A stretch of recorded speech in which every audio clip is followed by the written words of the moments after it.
Hello and welcome to SENDIASS Rutland. Pre-needs assessment. Do you feel that your child or young person needs more support in their educational setting? Do you need to know how to request more help from their educational setting? Would you like to know what you can do as a parent or carer of a child with special educational needs? First steps. How can I get more support for my child or young person at the educational setting? Request a meeting with the school or college SENCO to discuss what you feel your child or young person needs help with. This is the person responsible within a school to support any children or young people with additional needs. Take supporting documents, if possible, to suggest what their needs are. For example, paediatrician reports, medical advice, school reports and attainments, etc. Try to work with the educational setting to make a support plan that will work for your child or young person. This might include visual timetables, one-to-one, nurture groups, meet and greets, timeout cards, interventions in literacy and numeracy, etc. The graduated response model recognises the need to regularly monitor and amend any plans in place for a child. This is done by following the assess, plan, do, review model.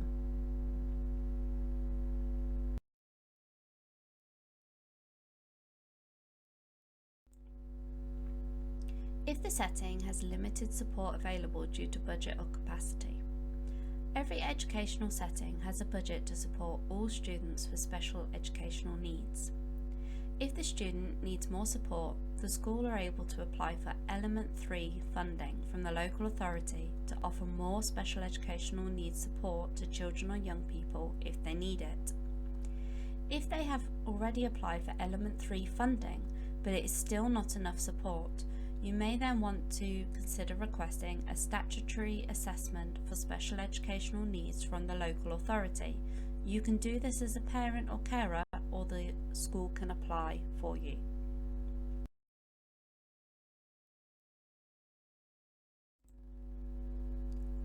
The funding triangle. Element 1, known as universal funding. Element 2, known as targeted funding. Element 3, known as specialist funding. If the educational setting feel that they can't support the child or young person's needs, or if you, as a parent or carer, feel that their needs are not being met within school or college, request Element 3 funding of special educational needs. Request a statutory assessment that may lead to an Education, Health and Care Plan, also known as an EHCP. When you request a statutory needs assessment as a parent or carer, the local authority may ask the school for their input, an overview of what they have tried to support with so far, and they will need to evidence this with reports and interventions. You can do this yourself as a parent or carer and apply directly to special education services. An EHCP is for when the needs outweigh the provision that can be given within the educational setting. For example, if the needs include doesn't like change, won't stay on task, hypersensitive, literal understanding, and the provision that's being provided is works given in small chunks or teaching assistant help, low sensory environment, and speech and language therapy, the needs outweigh the provision and it is unbalanced. Applying for a statutory needs assessment. Can you prove that your child has or may have a special educational need? Can you prove that they need or may need special educational provision? Evidence can be sought from numerous professionals involved with the child or young person. For example, the GP, external agencies, CAMS, in-school programs, attainment, medical specialists, social workers, health visitors, school SENCOs, school nurses, psychologists, etc.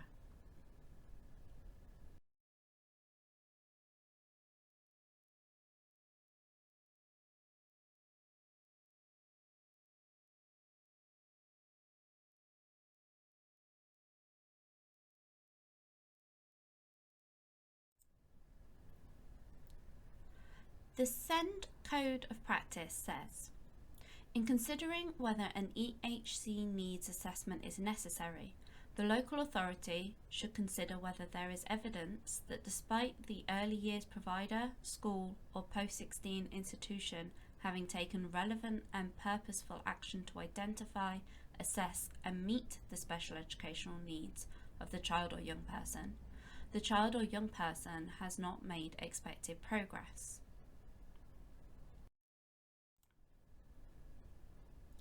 The two tests for seeing if you can apply for a statutory assessment are: does your child or young person have or may have special educational needs, and whether they may need special educational provision.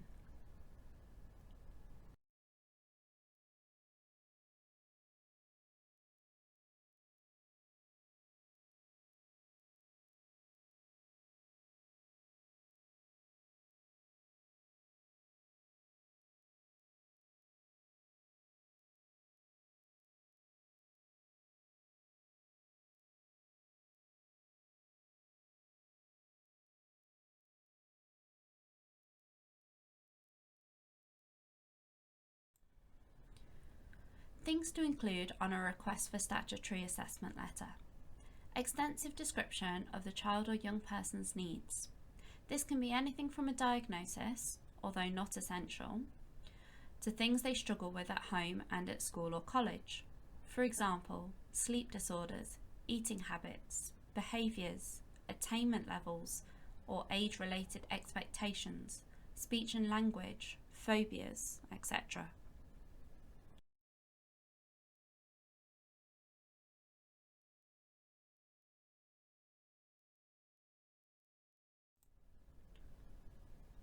What will happen once I have sent in the application?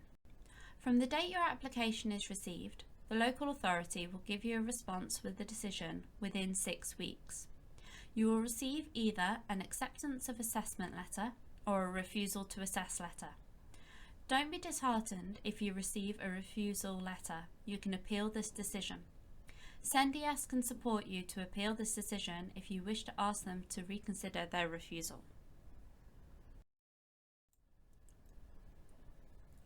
First, you request a statutory assessment to the local authority. If they refuse to assess, you can then appeal this decision. Or they agree to assess and the assessment process begins. Timelines. There are legal timeframes for each stage of the assessment process. When you have sent the request letter to the local authority, they have 6 weeks to give you a decision.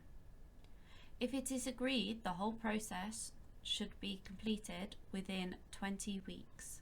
If it is refused, you have 2 months from the refusal letter to appeal this decision.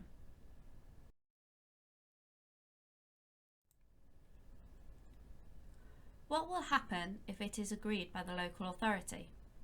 Professionals such as educational psychologists, occupational therapists and speech and language therapists may come to assess your child or young person to identify their exact needs and suggest what should be done to support them in education.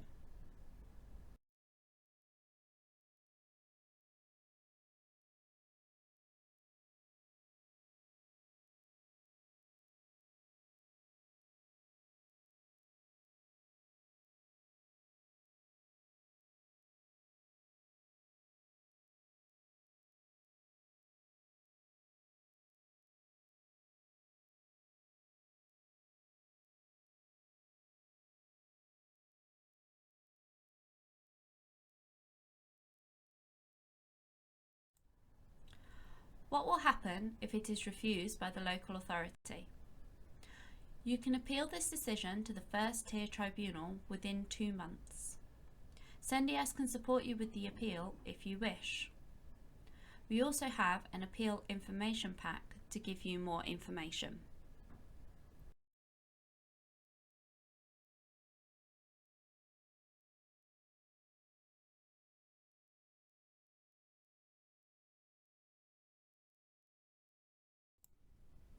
Contact SENDIASS Rutland directly for information and advice if you might need support with appealing a refusal letter.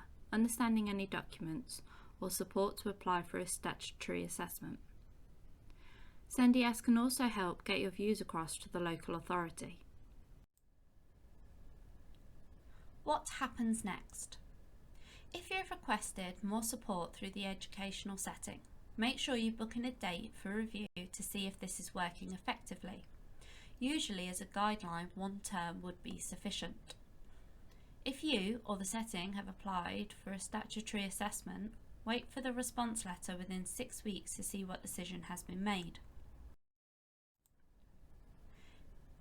Advocate or representative. If you need support to fill out forms and write letters, SENDIASS can offer you information and advice. Contact us directly. If you may have your own needs and are supported by another professional, such as a community practice nurse, they can be put on any forms as a representative to communicate on your behalf. If you wish to have an advocate, SENDIASS can oversee all legal correspondence with you. SENDIASS can offer support and advice. Email us on info@sendiassrutland.org.uk. Call us on 07977 015 674. Facebook us at SENDIASS Rutland, or contact us on Twitter at SENDIASSR.